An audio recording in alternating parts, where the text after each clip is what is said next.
赐给我属于你的梦想，带下你国度如在天上，赐给我奔跑不倦的力量，如鹰展翅上腾翱翔。我的生命献给你，背起十架跟随你，愿你的荣耀彰显在我生命。我的心不要忘记你如何为我舍命。耶稣我爱你，喜乐地跟随你，我的生命献给你，背起十架跟随你，愿你的荣耀彰显在我生命。我的心不要忘记你如何为我舍命。耶稣我爱你，喜乐地跟随你。耶稣我爱你，喜乐地跟随你。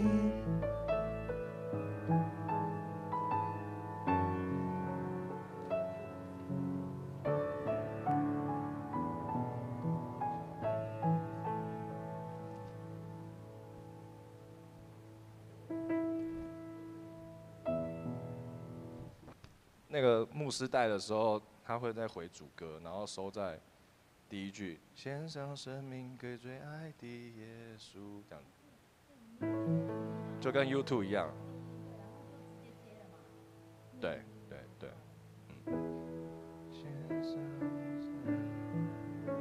牧师你就直接接嘛，对不对？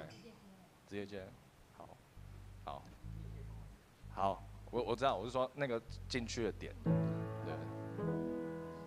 好，要练一下吗？练一下啊。对对对。就最后反复一句啊。哎，还是不要，到时候不要反复哦。牧师你要再反复一句嘛？如果要接的话。就是我刚刚有唱这一句有反复 ，OK 吗？都应该都一样，都一样，没有什么好不好接啊，他们都很猛。那所以是要还是不要？好，那反复一句。好，那再唱一下反复那一句。这怎么唱啊？是我爱你，喜乐地跟随你，爱你，喜乐地跟随你，献上生命给最爱的耶稣。这样吗？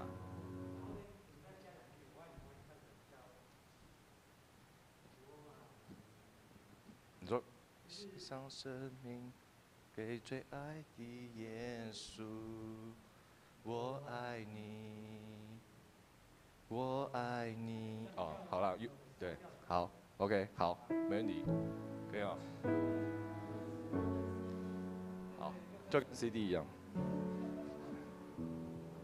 歌词我等下上去跟他们讲一下。对对对，我爱你，我爱你。好。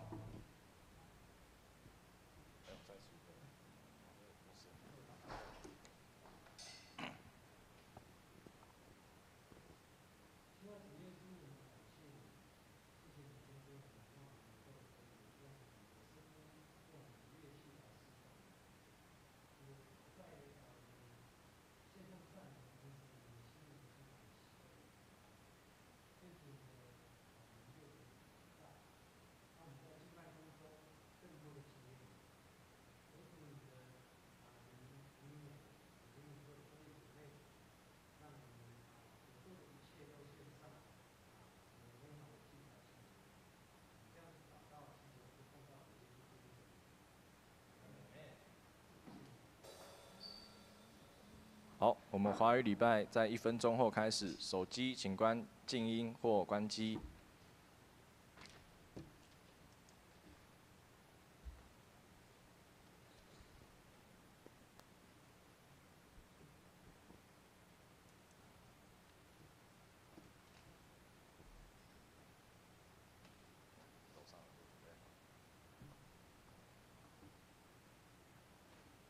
好，音控是 OK 哦。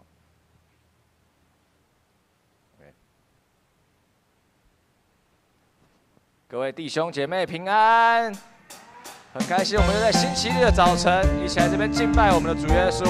我们一起起立来唱我们第1首诗歌，在这里，我们一起来拍手。神的子民可以聚集，热切期盼遇见你，天要敞开，神的道传遍，因为我们渴慕寻求你。在这里，在这里，在这里，耶稣你现在在这里，我相信，我相信，喜乐的江河在这里，荣耀彰显，奇妙神迹将显明，天上国度降临在这里。好，我们要邀请弟兄姐妹呢，可以跟左右邻居或前后左右的挥挥手，很开心在星期天遇见你，我们一起在这里敬拜我们的主耶稣。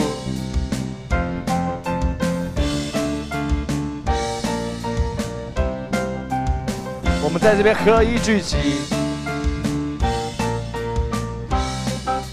神的子民可以聚集，热切期盼遇见你，天要敞开，神的道传遍，因为我们渴慕寻求你。在这里，在这里，耶稣你现在在这里，我相信，我相信，喜乐的江河在这里，荣耀彰显，奇妙神迹将显明，天上国度降临在这里，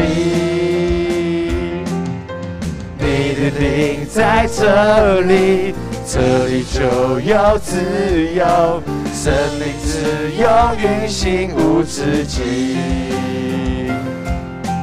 一山倒海星星，坚定不断升起，期待伟大神作奇妙事。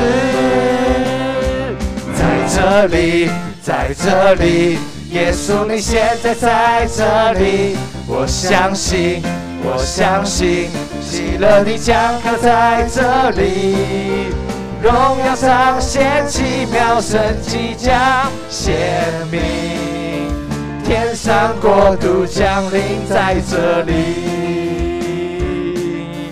荣耀彰显，奇妙神迹将显明，天上国度降临在这里。感谢主，时时刻刻与我们同在，祝你的荣耀彰显，你的奇妙神迹将显明。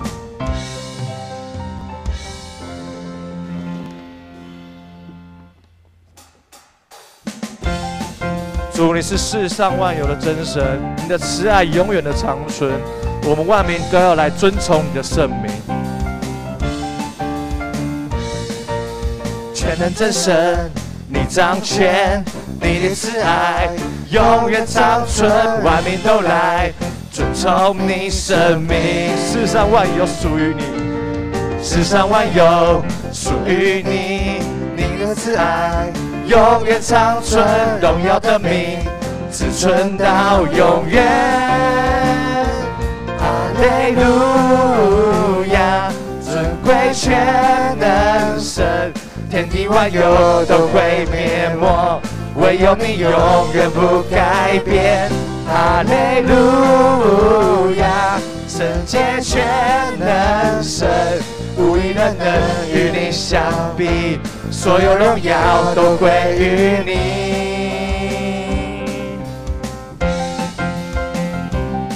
主，你是永远与我们同在的神。主，我们天地万有都会灭没，唯有你永远不会改变。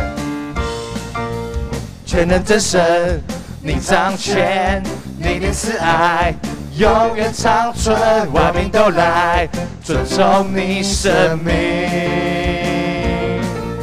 世上万有属于你，你的慈爱永远长存，荣耀的名只存到永远。我们献上哈利路亚，哈利路亚，尊贵全能神，天地万有都会灭没，唯有你永远不改变。哈利路亚，圣洁全能神，无一人能与你相比，所有荣耀都归于你。宣告你国度降临，你旨意成全这地，兴起你所选子民，高举你荣耀的名。哈利路亚，尊贵全能神，天地万有都会灭没，唯有你永远不改变。哈利路亚，圣洁全能神，无一人能与你相比，所有荣耀都归于你，归于你。我们一起拍手，将掌声、荣耀都献给我们主耶稣基督。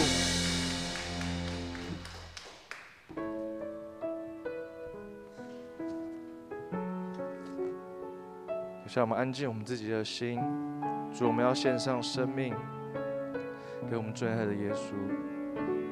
我们在一生都要完全顺服，完全降服于你。因你的恩典，让我们得以侍奉你。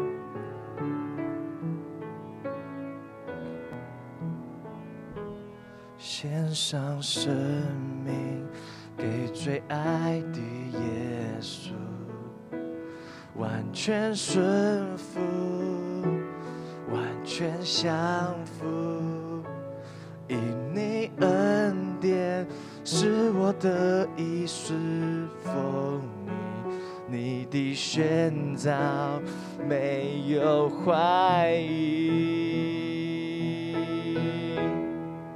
我的生命献给你，背起十架跟随你，愿你的荣耀彰显在我生命。我的心不要忘记你如何为我舍命。耶稣我爱你，喜乐地跟随你。主，我们的生命献给你，我们要背起十架的跟随你。主，愿你的荣耀彰显在我们生命。献上生命给最爱的耶稣，完全顺服，完全降服，因你恩典是我得以侍奉你，你的选召没有怀疑。我们的生命献给你，主耶稣。我的生命献给你，背起十架跟随你，愿你的荣耀彰显在我生命。我的心不要忘记你如何为我舍命。耶稣我爱你，喜乐地跟随你。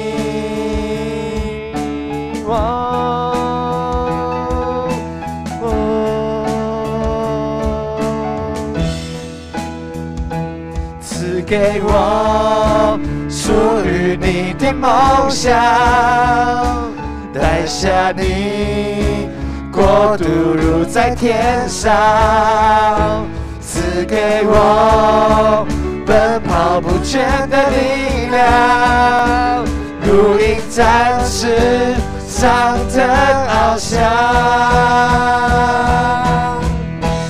我的生命献给你，背起十架跟随你，愿你的荣耀彰显在我生命。我的心不要忘记你如何为我舍命。耶稣我爱你，喜乐地跟随你。我的生命献给你，背起十架跟随你，愿你的荣耀彰显在我生命。我的心不要忘记你如何为我舍命。耶稣我爱你，喜乐地跟随你。耶稣我爱你，喜乐地跟随你。我们一起来做个祷告，再一次感谢主拣选我们成做你的儿女。主，我们这一生都要跟随你，我们这一生的生命都要献给你，我们背起十架的跟随你。主，愿你的荣耀都彰显在我们的生命当中，也看顾我们接下来的礼拜都合神你的旨意，有主你在当中。祷告奉主耶稣基督的名来求，阿们。让我们依然站立，我们一起来攻读新的诫命。请，你要尽心、尽性、尽意爱主你的上帝，这是诫命中的第一，且是最大的。其次也相仿，就是要爱人如己。这两条诫命是律法和先知一切道理的总纲。我赐给你们一条新命令，乃是叫你们彼此相爱。我怎样爱你们，你们也要怎样相爱。你们若有彼此相爱的心，众人因此就认出你们是我的门徒了。请坐。请预备心来奉献，请负责奉献的同工。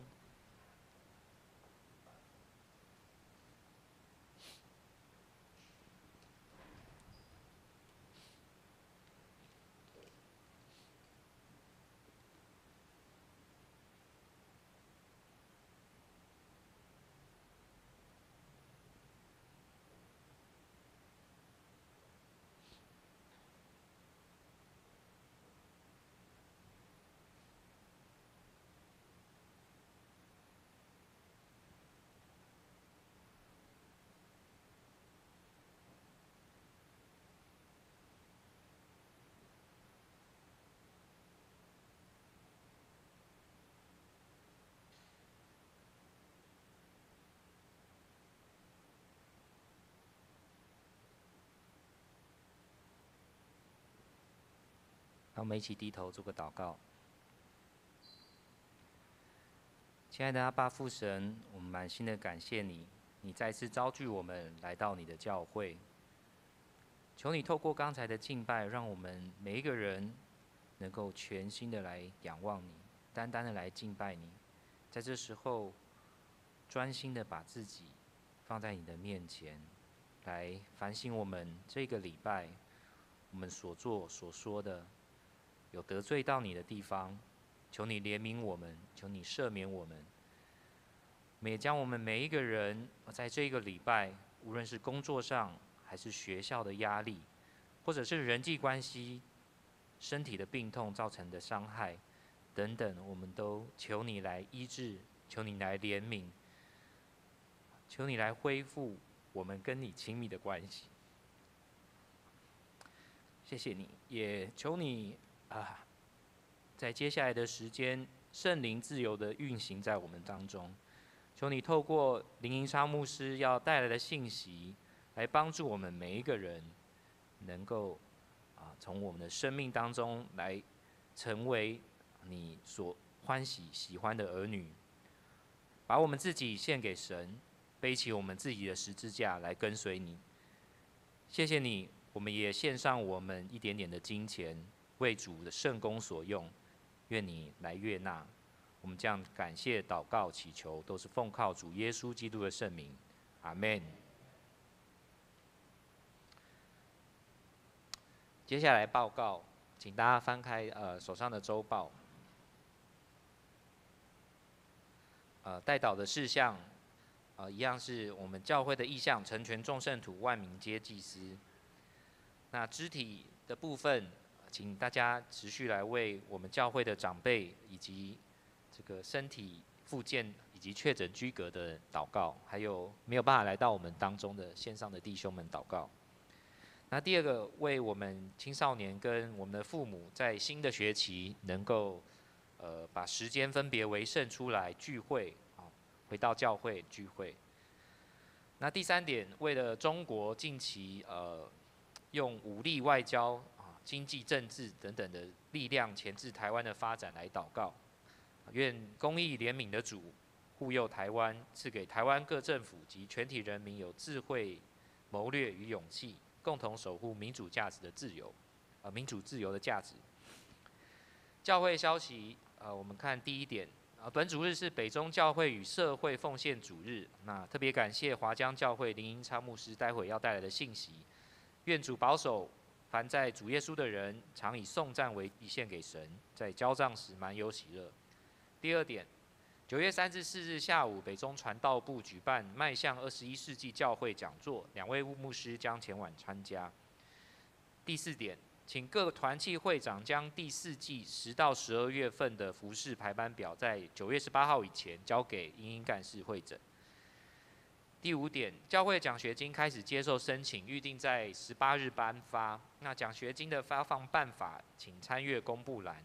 那申请到9月11日为止。最后，我们看教界交习。台北中会校园事务部在9月17日礼拜六上午举办对话的力量创造新连结讲座。那讲员是李崇义老师，地点在双和教会，费用全免，机会难得，欢迎有兴趣的姐妹兄弟姐妹到1楼柜台报名。那奉献明细请自己来看，有错误的请向干事订正。接着我们来看今天的圣经，记载在希伯来书第13章1至8节及15到16节。我来念大家来听。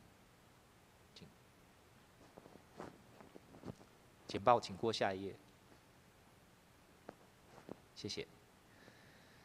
第1节，你们务要常存弟兄相爱的心，不可忘记用爱心接待客旅，因为曾有接待客旅的，不知不觉就接待了天使。你们要纪念被捆绑的人，好像与他们同受捆绑；也要纪念遭苦害的人，想到自己也在肉身之内。婚姻人人都当尊重，床也不可污秽，因为苟合行淫的，神必要审判。你们存心不可贪爱钱财，要以自己所有的为足，因为主曾说：“我总不撇下你，也不丢弃你。”所以我们可以放胆说：“主是帮助我的，我必不惧怕。人能把我怎么样呢？”从前引导你们、传神之道给你们的人，你们要想念他们，效法他们的信心，留心看他们为人的结局。耶稣基督昨日、今日，一直到永远是一样的。第15节，我们应当靠着耶稣，常常以颂赞为祭献给神，这就是那承认主名之人嘴唇的果子。只是不可忘记行善和捐书的事，因为这样的祭是神所喜悦的。讲到林英昌牧师要用上帝所喜悦的祭物来跟大家分享，时间交给牧师。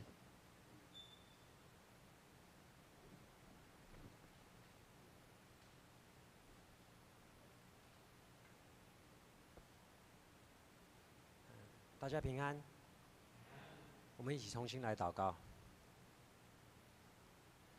亲爱的主耶稣，我们谢谢你，你让我们能够在这边用我们的歌声一起聚集来敬拜你。主，我们要将我们一切的思虑、烦恼摆列在你面前，求主你帮助我们，让我们能够更多的认识你，让我们在我们自身的这些杂律之外，我们能够更专心的来认识你。也求主你帮助我们，让我们在看见自己需要的同时，我们也能够向外看，看见其他人的需要。特别是在教会跟社会的当中，我们成为主你的使者，我们让上帝的国度透过我们在这个地上实践上帝国的来临。我们这样子祷告祈求，都是奉靠主耶稣基督的名，阿们。大家平安。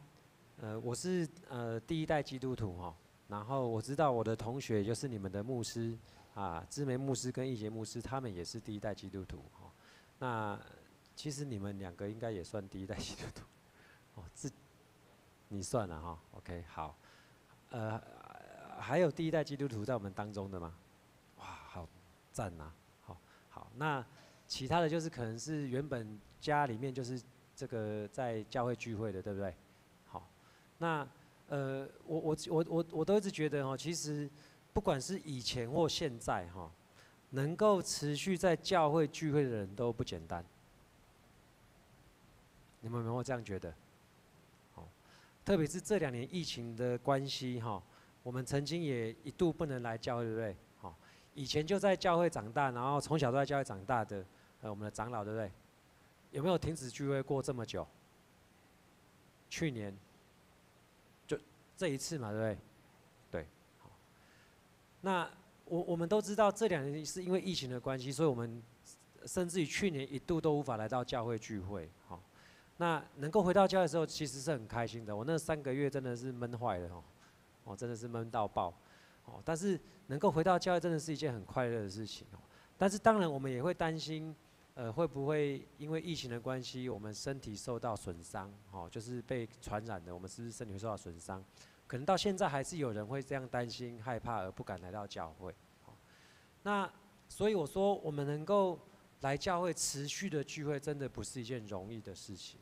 不管是这2年因为疫情，或者是早期的教会的基督徒们，他们信主之后，反而面对更多的困难。我不知道你们，我不知道大家对于信耶稣的想象是怎么样信主的想象是怎么样如果我们认为说，信主之后就必然是一帆风顺，然后做事都亨通当然我们的圣经有这样教导我们，对不对？你顺从上帝道路的，你必蒙福，对不对？没错吧？如果我们是这样子去想的时候，当然这个没有问题但是事实上，是不是真的是这样？是吗？我们真的信主之后，就一切都一径亨通，有没有？我们都不会遇到困难，都没有挫折，会不会？其实好像不是这样那到底问题出在哪里我们的圣经其实很丰富它每一个书卷，它都代表着不同的对象跟族群在我们的智慧文学当中，特别是箴言，就会有像我们刚刚讲的这种的概念就是义人的道路如何，罪人的道路又如何，对不对？义人的道路就是蒙福的、顺利的、一径亨通，对不对？恶人的道路必灭亡，上帝必审判，有没有？有。但是呢，同样在智慧文学里面，我们如果看约伯记，约伯是什么人？义人他不是绿豆加义人，不是好，他是个义人，被上帝看为好的人，对不对？但是他有没有过得很好？一开始有，后来怎样？后来没有，对不对？后来很受苦，很受苦。当然，最后我们知道他还是获得上帝加倍的祝福。有没有想要这样的祝福？有，好，但是希望中间那段不要，是不是？对不对？好，如果是像约伯这样，你要不要？当然不要。好，所以我的意思是说，其实我们圣经里面有很多的对上帝的认识有传统上的这种教导，也就是我们说的这种顺服上帝必蒙福。但是其实圣经其实也告诉我们，未必都是如此。好，比如说传道书也是，对不对？传道书如果你有读过的，你就觉得说他到底在说什么？好像空虚的空虚，一切都是空虚，对不对？那你做这些干嘛？是不是？好，所以我的意思是说，其实，在我们圣经当中，不一定只有一个上帝，不是只有一种面相而已啊。他会给我们不同的在人生的阶段当中，给我们不同的教导跟提醒。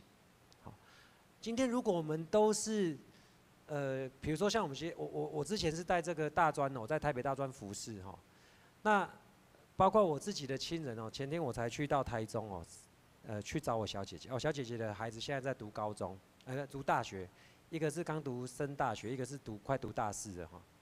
啊，我小姐姐就跟他说啊，他去年已经重考了，好，然后今年他跟他说啊，你就去大学之后你就试着转系呀，转学考啊，你就试试看嘛。那你知道我外甥怎么说吗？他说：“你讲的都比较容易啊，有没有？不然你来读书啊，读书辛不辛苦？辛不辛苦？努力付出是不是一定有收获？你们怎么这么说？懂我的意思吗？可能我们在台湾经济起飞的年代，我们都会说，就是你只要肯努力付出，你就必然怎样？必然会得到收获啦，哈，对不对？好，你只要愿意摆上，你就必然可以得到你想要得到的。但是现在是这样吗？啊？现在不一定，对不对？现在不一定，对不对？我说到底在讲什么？这是事实啊。我们不能否认这些事，就像我们读圣经一样，我们会读到箴言，我们也会读到什么？传道书，我们会读到诗篇。诗篇有没有很多心里面受苦的人的埋怨？有没有？咒诅有没有？有啊，怎么没有？有。这是我们的信仰。好，我们的信仰是如此的丰富，所以我们能够持续的在这个信仰里面，我们来认识上帝，认识我们自己，其实是件很美的事情。它不是只有在顺境当中，它也在逆境当中。我们今天读的希伯来书，也是一群在受苦当中的兄弟姐妹，他们在读这一个希伯来书。圣经学者们研究说，这个有可能是初代教会一些犹太人的基督徒，可能是这样哦。他们因为受到迫害之后，甚至于他们看见圣殿被毁，好，如果我们教会被毁，你们会觉得怎么样？希望在哪里呀？我一生都在这边服侍，我还这边当到同工，带着大家一起来敬拜。就如果有一天我们教会没了，怎么办？啊，上帝你在哪里？所以这一群希伯来书的这一群受众读者，他们其实是一群正在受苦的人。那如果你现在正在人生的低谷、困难的当中，你还会来教会吗？你还有充满喜乐吗？你还说得出感谢的话吗？可以吗？可以的话，真的是阿们。因为这不是一件容易的事，对不对？好，希伯来书的作者写信给这一些正在困难困苦中，甚至于是受迫害的群众当中，希望他们能够持续的保有这个信心。我们都很清楚知道，有很多在教会长大的小孩，他们不一定会留在教会，对不对？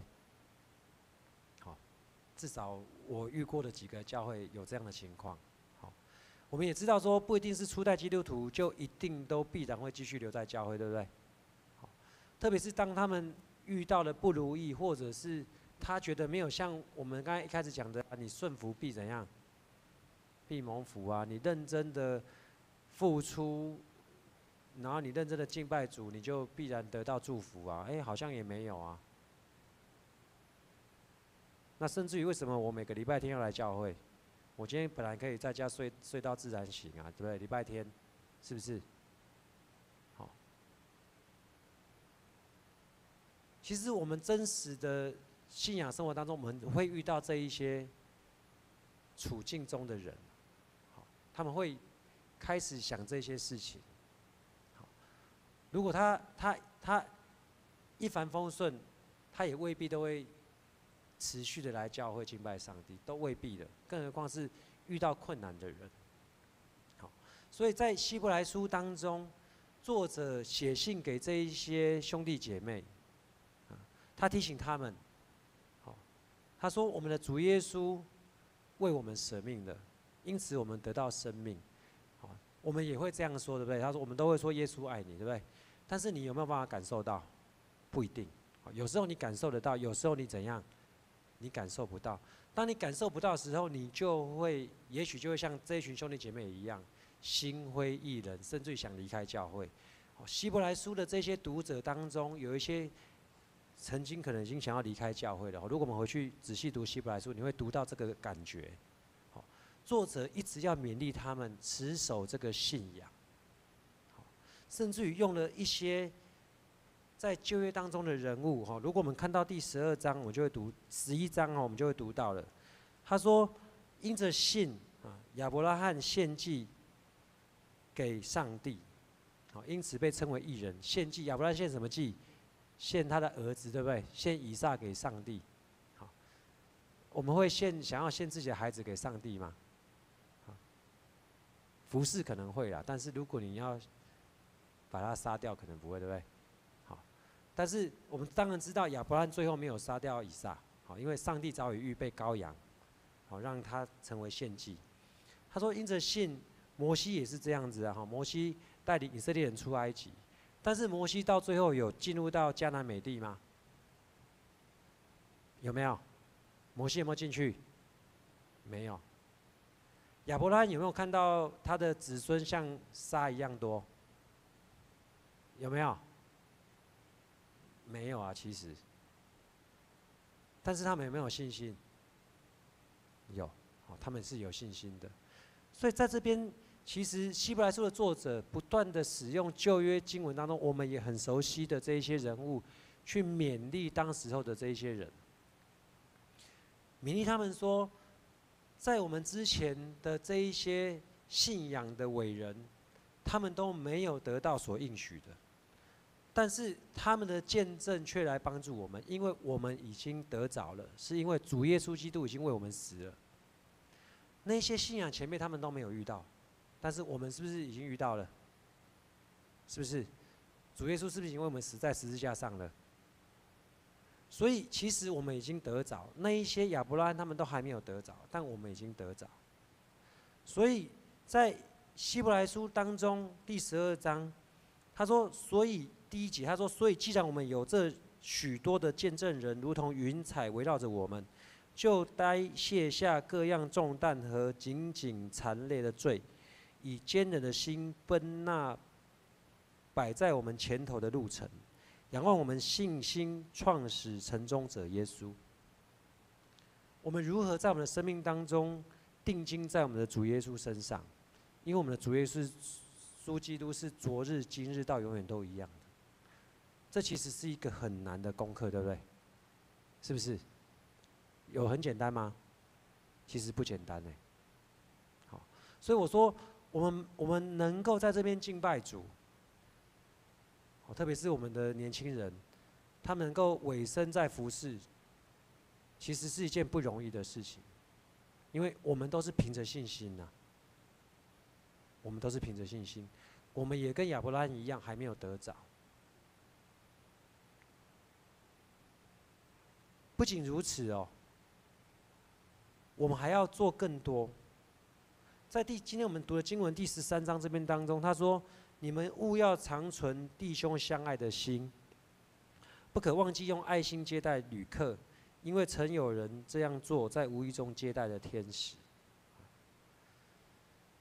我刚才已经讲了，这一群读者是在受苦的一群人，他们可能因着信耶稣，他们被罗马帝国的政府迫害，被皇帝迫害，有的甚至于被抓去关，有的被虐待。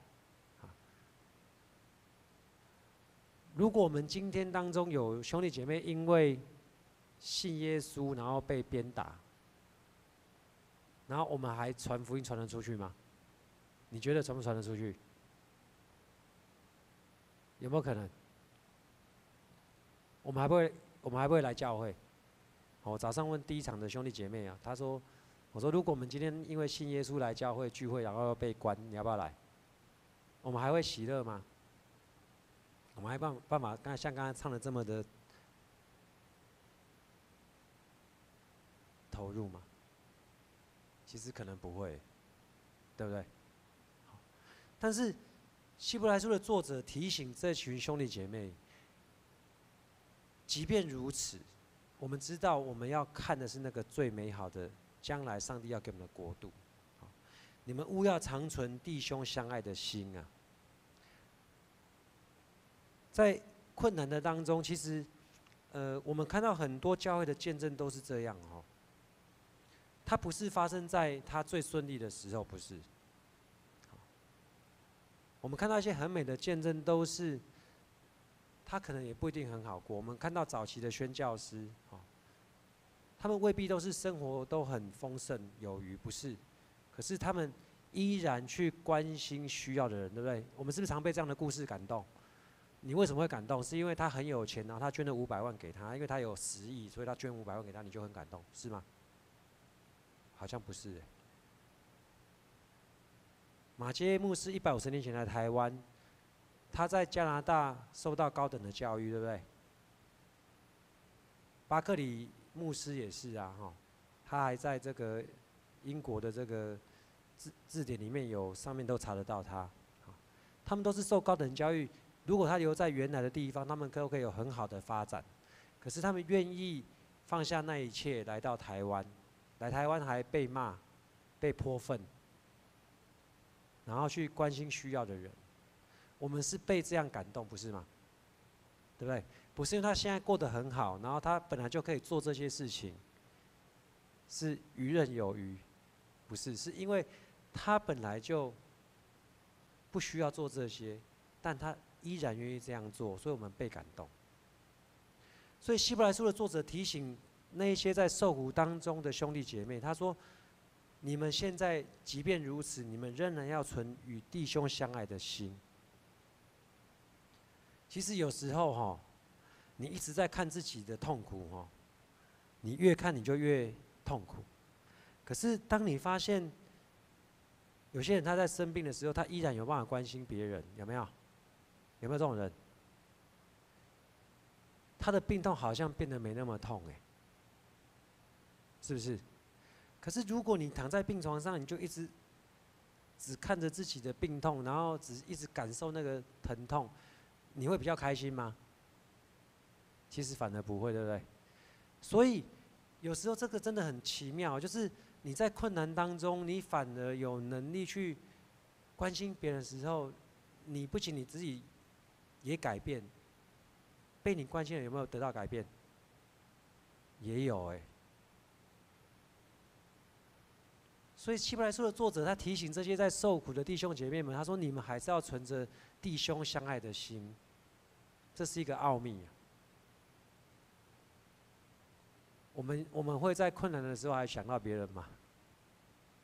还是我们在困难的时候想说：上帝你在哪里？牧师你在哪里？长老你在哪里？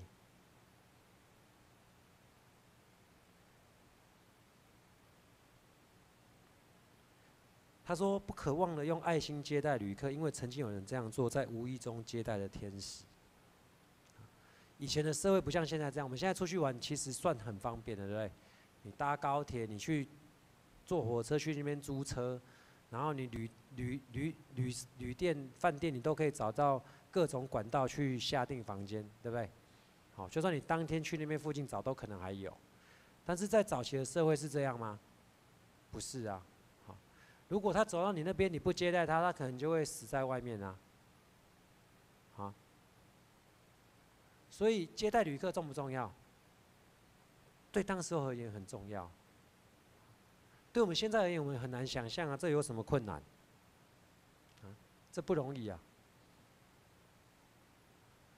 在我们圣经的教导当中，其实很多事情我们看为平常，但是在当时候的背景，我们要知道这个超难的啦，超级困难。要纪念受监禁的人，好像他们与他们同受监禁；要纪念受虐待的人，好像你们也亲身受虐待一样。我们要去关心被关的人，要关心那一些因着信主而被虐待的人。在我们教会的历史当中，台湾教会历史当中，长老教会其实曾经受过政府的这个监视啊，很长的一段时间。教会也曾经有牧者啊，因着一些因素被抓去关啊。那如果我们今天要去关心这一些因着一些特殊因素然后被抓去关的人，其实在某一些特定的时代背景下，我们可能反而被盯上，对不对？啊，就是说你去关心那个人，那你反而你也会被盯上，这样你要不要关心？你不关心没事啊，但你关心那个人之后，你反而会被监视，你要关心吗？你本来没事，你后来变成有事，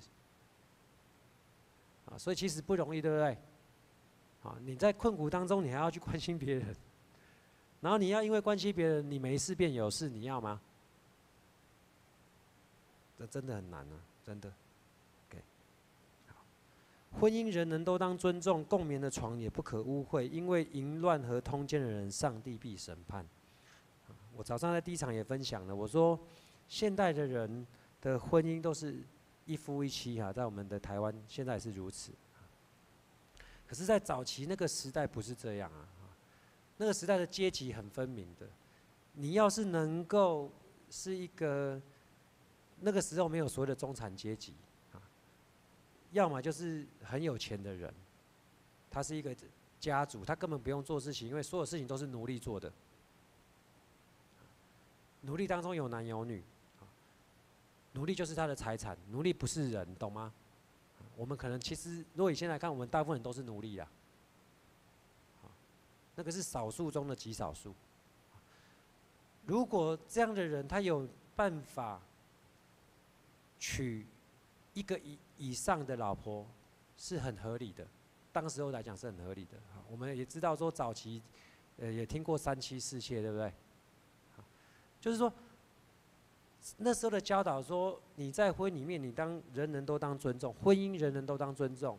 你要那些可以娶3妻4妾的人，他有钱有闲有能力，他可以这样做，但是他必须去尊重婚姻这件事情。你觉得容不容易？他可以做，他不是犯法。我们现在你说你要2个以上、3个以上，可以吗？违法，对不对？但是以前这是合法的啊，可以做的事情叫你不能做，然后可以享受的事情叫你不要享受，你要不要？对啊。那我也分享到，在我们现在，当然问题不是说你可以娶2个以上，你也现在也没办法的。但问题是我们现在的情况是，我们也不尊重婚姻啊。现在的离婚率那么高的原因，不全然是因为家暴，对不对？家暴我们另外谈啊。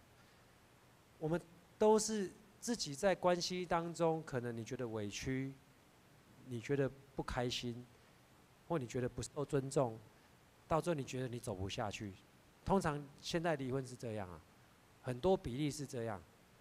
不是因为什么真的有很大的问题，没有，不一定。你就是一个心觉得闷啊，然后过不去。我觉得我不爱这个人了，然后我不要走下去了，是不是？现在很多问题是这个啊。那我们有尊重这个婚姻吗？在婚姻当中，其实我们当小孩的也都知道，父母一定吵过架，对不对？有没有看过你爸妈吵过架？有。没关系，你爸不在。其实有啊，我2个小孩很小，3个小孩，2个大班，1个小班。他们前2天看到我跟我牧师娘讲话大声，说：“要妈妈你别给我讲啊。”为什么？他怕爸爸妈妈吵架。对不对？吵架是一定会的啦，因为很多习惯不一样嘛。但是我们如果常常因为习惯不一样、价值观不一样，我们就随时就离婚，我们有尊重这个婚姻吗？没有啊，其实。好，所以即便我们现在问题不是你可以娶3妻4妾，但是我们的问题可能在于个人主义啊。我们也不尊重这个婚姻啊。所以那时候的教导跟现在的教导其实一样的重要。婚姻人人都当尊重，共眠的床也不可污秽，因为淫乱和通奸的人，上帝必审判。婚姻是其实不仅是家庭很重要的一个关系，也是初代教会，甚至是现代我们的教会都很重要的关系，对不对？好，你在婚姻当中，你若失去了这个亲密关系，你会很受苦。好，我们那时候如果说我们很开心的在教会面前跟众人的面前誓约，然后现在搞到要离婚，你说痛不痛苦？其实我觉得双方都痛苦了。大家都当初都开开心的祝福你们，然后现在你们闹到不可开交，然后后来我也不想去教会了这样子，因为这个也不好意思去教会，这样好吗？其实是不好，很受伤。好，我的意思说两边都很受伤，没有说谁一定不对，不是这样啊。但是如果我们真的是尊重这个婚姻，彼此的尊重会让我们的婚姻更和谐。这在我们圣经的教导里面，其实不论你读保罗书信、读其他书信，都是这样啊。这个都是超过当时候的教导，对我们现在一样受用啊，各位。然后呢，第5节说，不可贪爱钱财，要以自己所有的为满足，因为上帝曾说：“我绝不撇下你，也绝不丢弃你。”所以我们可以勇敢的说：“主是我的帮助，我必不惧怕。人能把我怎样呢？人能把我怎样呢？其实现在的年轻人，要工作成家立业真的很不简单哈。房子可能很难，如果你是一般受薪阶级啊，你可能买不到房子在台北。现在连租房子都很困难，对不对？现在租房子便不便宜？很贵，很贵，都要2、3万。你才可以租到一个比较适合家庭居住的房子，对不对？啊，你1个月才赚多少？你光是付掉这个，你就很痛苦了啊。还有保险费等等，有的还要缴学贷，先缴完。所以其实经济对我们来讲，一定是一个很重要的议题呀。他说。我们一直说，牧师说你们不要担心啊，你们就奉献啊。想说那我可怜，这个月都快要付不出信用卡费，其实不容易呀。我们现在的年轻人生活真的不太容易，但是有没有可能在我们的信仰生活当中，我们可以这样全然的跟随主？在我们的信仰当中，耶稣曾经赞美一个寡妇的2个小钱，对不对？这些受苦的兄弟姐妹，在当时候也是这样，他们不一定比我们好过，其实，但是上帝会照顾我们，这也是要凭着信心啊，这也不是容易的事情。所以希伯来书的作者知道这群兄弟里面在苦难中，其实经过了快2000年、1900年也好，到了我们现在这个21世纪，现代的人信主遇到的困难跟以前不太一样。我们现在不用因为信主被关，我们现在不用因为信主，然后呢跟邻居处得不好啊，因为我们不参与公众的皇帝敬拜，因为以前要敬拜皇帝。在我们台湾长老教会历史曾经有过要敬拜天皇，教会要礼拜前要先敬拜天皇，现在不用，对不对？感谢主，我们不用受到这个试探跟试炼，真的，不然你很煎熬哎。那个有牧师说，那时候当牧师还要先敬拜，就很像先朝着那个皇居那边先敬拜，他就觉得自己很像快错乱了。然后退休会是被抓去先训练这个皇民的这个教育，受皇民教育，这是对我们来讲是很大的虐待啊。所以我们如何有这样的信心，真的很不容易。所以我们来这边敬拜上帝，我们到底在敬拜什么？如果我们是第一代基督徒，我们要很清楚知道我们所敬拜的是哪一位。我们如何从我们信主、认识主，在众人面前宣告，受洗要不要宣认？要不要？要啊，对不对？你接受洗礼，牧师会问你，你有没有回答？我是，好，我愿意这样子，不是结婚啊，是说我愿意遵守这个命令，好，长老教会的这个命令之类的。所以，真的这个信仰对我们来讲是很重要的事情，我们要很清楚。我们来这边，我们不用再献祭了，是因为耶稣已经为我们死在十字架上。我们这样子的相信，我们也这样子的怎样盼望。所以在希伯来书第13章这边他就说了，他说，因为耶稣也在城外受苦，为要用自己的血使百姓成圣。这样，我们也当走出营外，到他那里去，忍受他所受的凌辱。在这里，我们本没有永存的城啊，而是在寻求那将要来的城。我们应当借着耶稣，常常以颂赞为祭献给上帝。这是那宣认他名的人嘴唇所结的果子。第16节说：只是不可忘记行善和分享，因为这样的祭物是上帝所喜悦的。我们现在再来敬拜上帝，我们不用再带着祭物来了，我们不用带，以前以色列人是带着牛羊来献祭，我们台湾人是拜鸡鸭猪肉，对不对？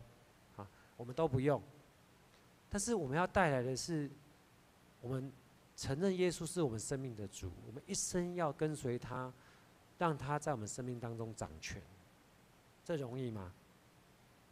认真想，其实不容易。所以我说，如果我们可以每个礼拜来这边敬拜主，甚至你投入在服事当中的人，真的都不容易，也是值得感谢的一件事情。我们要常常以感谢为祭献上给我们的上帝，因为这是我们承认他是我们的主所结的果子。所以每一个在这边带敬拜的兄弟姐妹，或者是早上第一场圣歌队的姐妹，我们的会众，我们一同敬拜的时候，我们就是在做这件事情啊，不是吗？我们所唱的不是随便啊，不是简单的，不是只有自己开心感动而已，不是，是一种宣认啊，是一种宣认。但不仅如此，我们也不要忘记行善和分享。在我们不是那么 OK 的时候，我们现在讲比较不是那么 OK， 大家都知道什么意思啊？就是说我们可能也不是那么的手头有余力，或者是我们的经济状况不是很好，或者说我们自己现在可能也遇到很多的烦恼啊，学生的会考快到了啊，等等，我们可能每个人都压力很大，但是我们有没有能力再多一些去看其他人的需要？在那一个看其他人的需要的当中，我们还愿意付出跟摆上，因此我们得着力量，我们长出新的力量来，别人也因着我们的关心而付出，他也得着。而这一切都是我们献上为祭给我们主耶稣的，是我们上帝所看为喜悦的。所以，我当然得承认，有时候当我们遇到瓶颈或低潮的时候，我们会很痛苦，就跟这一些希伯来书的读者一样。但是，也要鼓励我们大家，即便如此，我们要像那一些早已经跟随耶稣、信上帝的人一样，我们要继续跟随主，因为我们必得着那最美好的祝福。求主帮助我们，因为这不是一件容易的事情，但是却是一件最宝贵的礼物。让我们同心来祷告。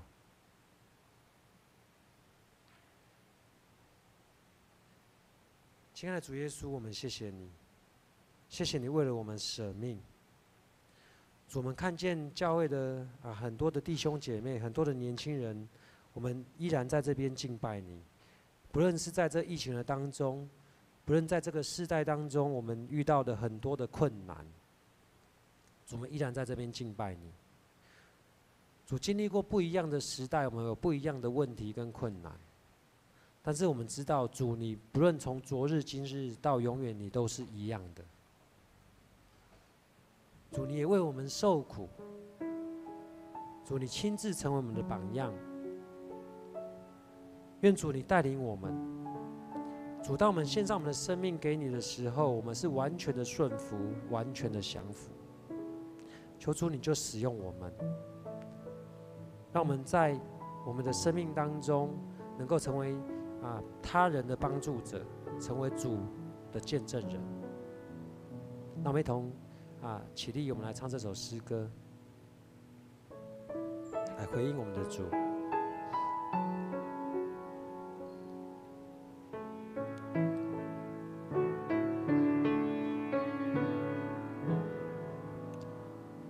献上生命给最爱的耶稣，完全顺服，完全降服，因你恩典是我得以侍奉你，你的宣召没有怀疑。我的生命献给你，背起十架跟随你，愿你的荣耀彰显在我生命。我的心不要忘记你如何为我舍命。耶稣我爱你，喜乐地跟随你。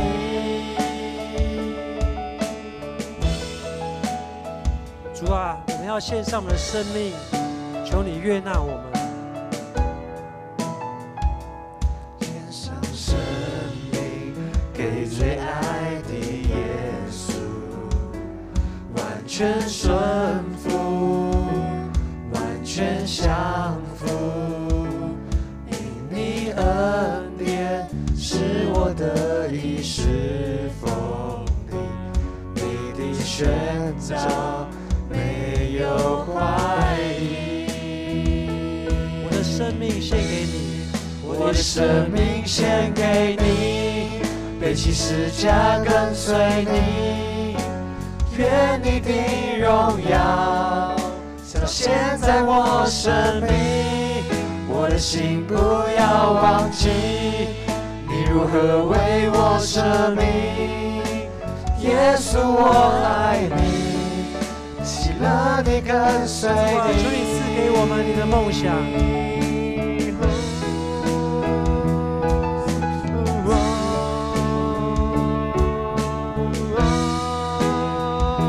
赐给我属于你的梦想，带下你国度如在天上。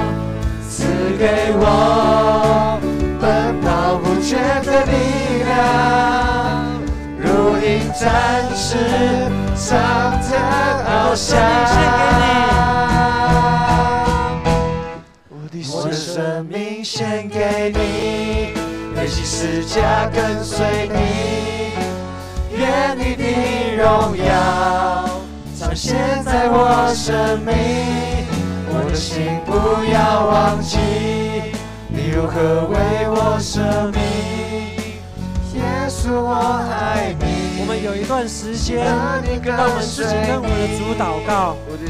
我们知道我们的生命当中不是那么的一尽顺利，主，我们知道我们的生命当中有很多的困难，特别在这个世代当中，我们知道我们遇到很多的挑战，主，但是求你就赐给我们信心，圣灵就引导我们，让我们在这个困难的时代当中，主，我们仍然有力量去帮助别人。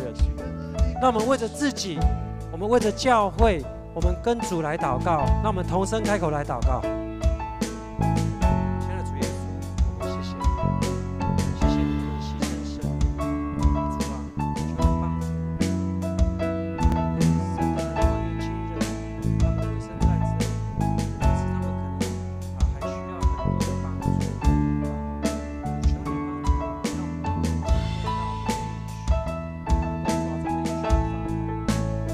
耶稣，我们谢谢你，谢谢你拣选我们成为你的儿女。让我们在这个混乱的时代当中，我们能够定睛在你身上。主，你是如此的爱我们，你为我们舍命。主，你为我们死在十字架上。求主，让我们能够定睛在你身上，让我们能够跟随你，不停息。主，你让我们能够在我们生命的当中，我们能够继续的来跟随你。求圣灵帮助我们，因为我们在遇到软弱的时候，我们需要圣灵的帮助。求主你这样子来引领我们，我们愿意将我们的生命献给你，愿意背起我们的十字架来跟随你。那我们一起来唱我的生命献给你，我生命献给你，背起十字架跟随你，愿你的荣耀彰显在我生命，我的心不要忘记你如何为我舍命。耶稣我爱你，喜乐地跟随你，我的生命献给你，背起十字架跟随你，愿你的荣耀彰显在我生命，我的心不要忘记你如何为我舍命。耶稣我爱你，喜乐地跟随你，耶稣我爱你，耶稣我爱你，喜乐地跟随你，献上生命给最爱的耶稣，我爱你，我爱你。